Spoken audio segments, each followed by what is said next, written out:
How to make the easiest wither skeleton skull farm in Minecraft. These are the resources you would need for this farm. Okay, so the first step to this farm will be to find yourself a nether fortress, which I have right here. So anyways, after you found that, you will need to find a nether fortress that looks like this. So pretty much you will need to find one of these middle points that has a way going in each of the different directions. Then after you found that, you will need to place 2 temporary blocks in the middle of everything. This will be just in the middle, as you see. Then you will need to place a trapdoor kind of going out from the upper part of this block, which will be right here.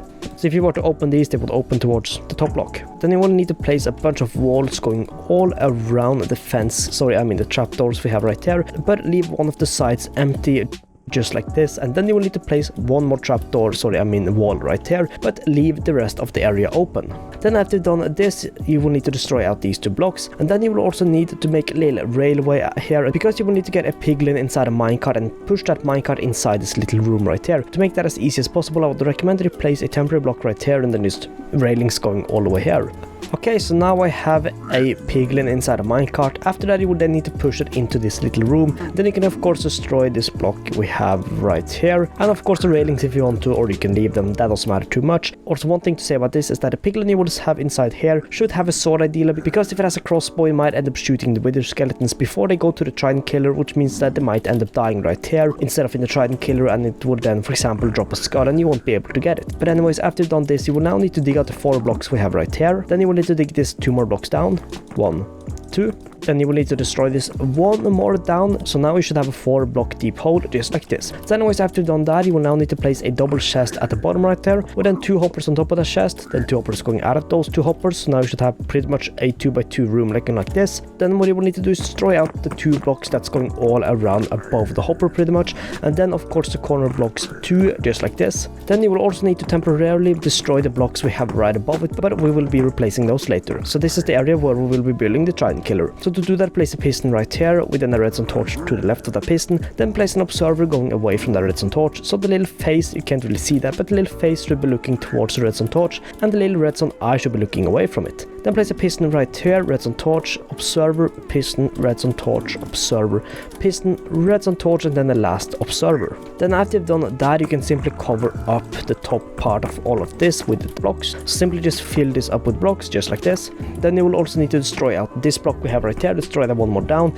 This block right here will be a piston, which you can then place a lever on it. You can flick that lever on once, this will go around once. You then flick this off and this will start going, constantly in a circle, just like that. Then after you've done that, you will need to throw a trident on top of one of the pistons, just like that, and now that will be going in a circle. And of course I would recommend that you cover up this room we have right here with a trapdoor. So after you've done that, we will now only need to make a bit more room, simply so the wither skeletons can get from the corners right here into the killing chamber. So to do that, we will need to break out these blocks right here, simply so the wither skeletons can move around a bit. You will also have to do this on all of the sides, so simply make sure you have quite a bit of blocks going all around there. So I would recommend that you just destroy out some extra blocks, simply to have plenty of space for wither skeleton skulls to walk around. And you will of course also need to break out the blocks we have above here, so they don't get stuck. And as you see, they are now falling into the trident killer, and they will start dying. There we go, he died. And of course, if you then head into here, you will have to break this a bit more down, open up these blocks, but here you will have the chest where all the items will go into. The thing I would recommend you do is that if you're making a room down here a little bit spacious, so you have area to walk around in, I would recommend that you place some buttons down there, simply to prevent mobs from spawning down here. So yeah, after you've done that, you can simply just continue breaking out the blocks. So as you see, I've broken out the roof, simply so the wither skeletons that will be spawning everywhere will have an easier time of, getting into here. So for this farm to be as best as possible, I would recommend that you build up about 40 blocks to stand AFK. So if you built this inside one of these tunnels that are pretty much underground, you will simply need to, dig yourself straight up 40 blocks and then stand AFK. Anyways, build yourself up 40 blocks and stand AFK. So one quick thing I want to mention to make this farm better is that if you have built what we have built pretty much not above lava, and as you see, this is not about lava, I would recommend that you go around here and spawn proof all these blocks. And you can do this by placing a button on all of these blocks, or placing a slab or anything like that. Now you don't have to do this. I have tested out this farm in this exact location, and it still works pretty fine, and you get a bunch of wither skeleton skulls. But if you want to make this farm as best as possible, I would recommend you do that, and that is simply to prevent more mobs from spawning down here and in the areas around here, and it will definitely maximize the spawn rates that you will get in this farm. So I would definitely recommend that you do that. So yeah, every time a wither skeleton is killed, the items will of course go into this chest, as you see. So yeah, that is pretty much it for this farm. A great beginner type of wither skeleton skull farm that will guarantee that you will get all the wither skeleton skulls you will ever need for your first couple of beacons. So anyways, that was it for this one, and I hope you enjoyed it and I hope you found this helpful. So anyways, thanks so much for watching and I'll see you in the next one. Peace out.